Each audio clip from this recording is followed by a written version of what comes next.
সৌরকোষে ব্যবহৃত অর্ধপরিবাহীটির নাম কি? এখানে জার্মেনিয়াম, সিলিকন, অ্যালুমিনিয়াম, গ্রাফাইট আছে, হবে সিলিকন। সৌরকোষে ব্যবহৃত অর্ধপরিবাহীর নাম সিলিকন। 303 কেলভিন উষ্ণতা সেলসিয়াস স্কেলে কত? 303 থেকে 273 বিয়োগ করতে হবে। তাহলে 303 থেকে 273 বিয়োগ করলে হয় 30 ডিগ্রি সেলসিয়াস। এটা হবে 30 ডিগ্রি সেলসিয়াস। 1.2 গ্রাম কার্বনের দহনে উৎপন্ন CO2 এর এসটিপিতে আয়তন কত? কার্বনের মোলার ভর হলো 12 গ্রাম পার মোল, অর্থাৎ 12 গ্রাম কার্বন। এখানে রিয়াকশানটা দিতে হবে, দেখাচ্ছি।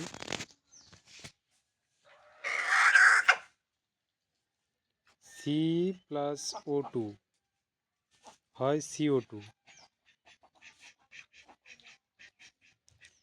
তাহলে এখানে রয়েছে কার্বনের পরমাণুর সংখ্যা 1, অর্থাৎ 1 মোল কার্বন ধরতে হবে এবং তার দহনে উৎপন্ন CO2 এটাও 1 মোল। 1 মোলের এসটিপিতে আয়তন হয় 22.4 লিটার।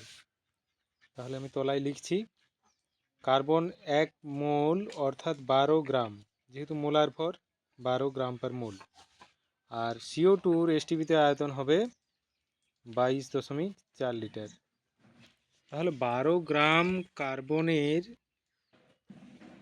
অক্সিজেনে দহন ঘটালে এসটিপিতে 22.4 লিটার CO2 উৎপন্ন হয়।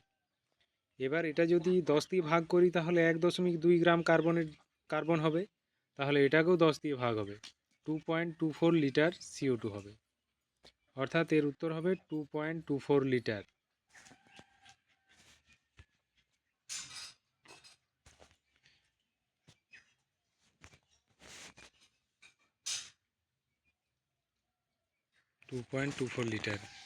উত্তরগুলো মার্ক করা যাক। সিলিকন হয়েছে, এটা 30 ডিগ্রি সেলসিয়াস, এটা 2.24 লিটার। এবার ব্যতিক্রান্ত প্রসারণ দেখা যায়, এটা জলের ব্যতিক্রান্ত প্রসারণ দেখা যায়। আমরা জানি যে 0 ডিগ্রি সেলসিয়াস উষ্ণতা থেকে 4 ডিগ্রি সেলসিয়াস উষ্ণতা পর্যন্ত উষ্ণতা বৃদ্ধিতে জলের আয়তন হ্রাস পেতে থাকে। আবার 4 ডিগ্রির থেকে বেশি উষ্ণতা দিকে যদি বাড়ানো হয় তাহলে জলের আয়তন বৃদ্ধি পেতে থাকে। এই যে দুরকম চরিত্র দেখায়, প্রথমে জলের আয়তন হ্রাস পায়, আবার পরে বৃদ্ধি পেতে থাকে 4 ডিগ্রির পর থেকে, এটাকে বলা হয় ব্যতিক্রান্ত প্রসারণ। তাহলে ব্যতিক্রান্ত প্রসারণ দেখা যায় জলের।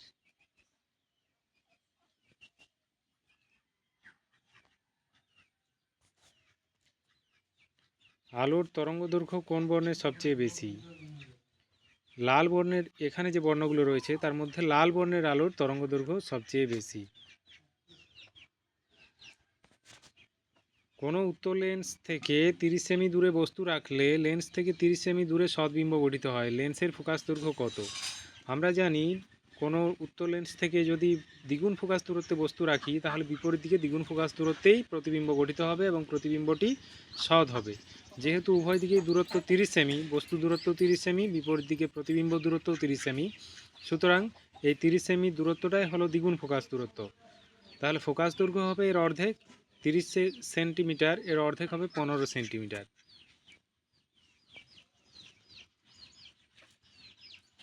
তড়িৎ পরিবহনের জন্য দায়ী মুক্ত ইলেকট্রন কণা। ধাতব পরিবাহীতে তড়িৎ পরিবহনের জন্য দায়ী হলো মুক্ত ইলেকট্রন কণা। ইলেকট্রন কণা যেদিকে প্রবাহিত হয় তার বিপরীত দিকটাকে তড়িৎ প্রবাহের দিক হিসাবে ধরা হয়।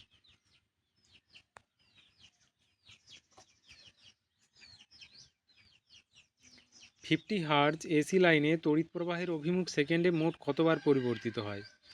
এখানে 50 হার্জ বলতে বোঝায় এর দ্বিগুণ যদি আমরা নিই তড়িৎ প্রবাহের অভিমুখ ততবার পরিবর্তিত হবে, অর্থাৎ 50 হার্জ এসি লাইনে তড়িৎ প্রবাহের অভিমুখ সেকেন্ডে 100 বার পরিবর্তিত হয়।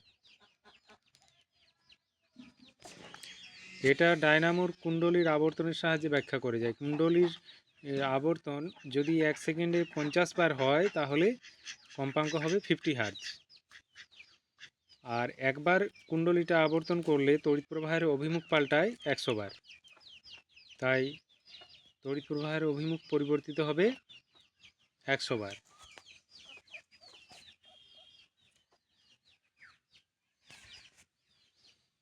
কোনটির নির্গমনকে গৌণ নিঃসরণ বলা হয়? Alpha beta gamma alpha beta উভয়ই। আলফা কণা নিঃসরণ এবং বিটা কণা নিঃসরণ এগুলোকে মূল তেজস্ক্রিয় কণা নিঃসরণ হিসাবে ধরা হয়। আর তারপর শক্তির সমতা বজায় রাখার জন্য গামা রশ্মি নির্গমন ঘটে, তাই গামাকে বলা হয় গৌণ নিঃসরণ।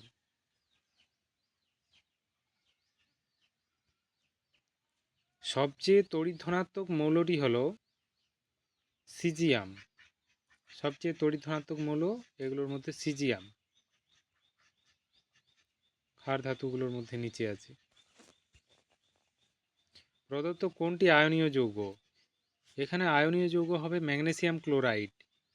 ম্যাগনেসিয়াম ক্লোরাইড Mg++ এবং ক্লোরিন Cl- আয়ন রূপে যুক্ত হয়ে MgCl2 গঠন করে, তাই ম্যাগনেসিয়াম ক্লোরাইড হলো তড়িৎযোজী যৌগ।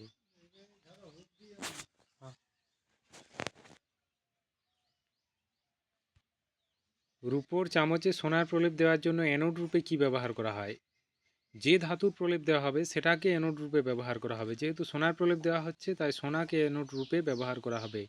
এখানে অ্যানোড রূপে Au অর্থাৎ সোনা ব্যবহার হবে, আর যার উপর প্রলেপ সেটাকে ক্যাথোড রূপে ব্যবহার করা হয়।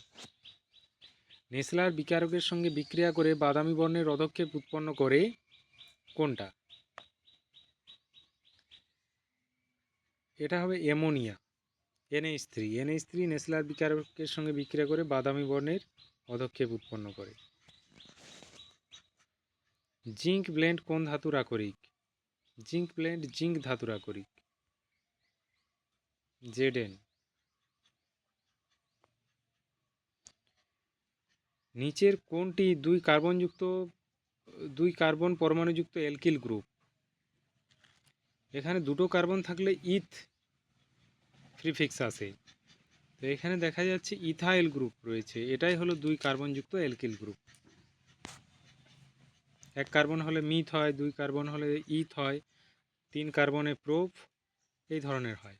তাহলে এখানে ইথাইল গ্রুপটি হলো দুই কার্বনযুক্ত অ্যালকিল গ্রুপ।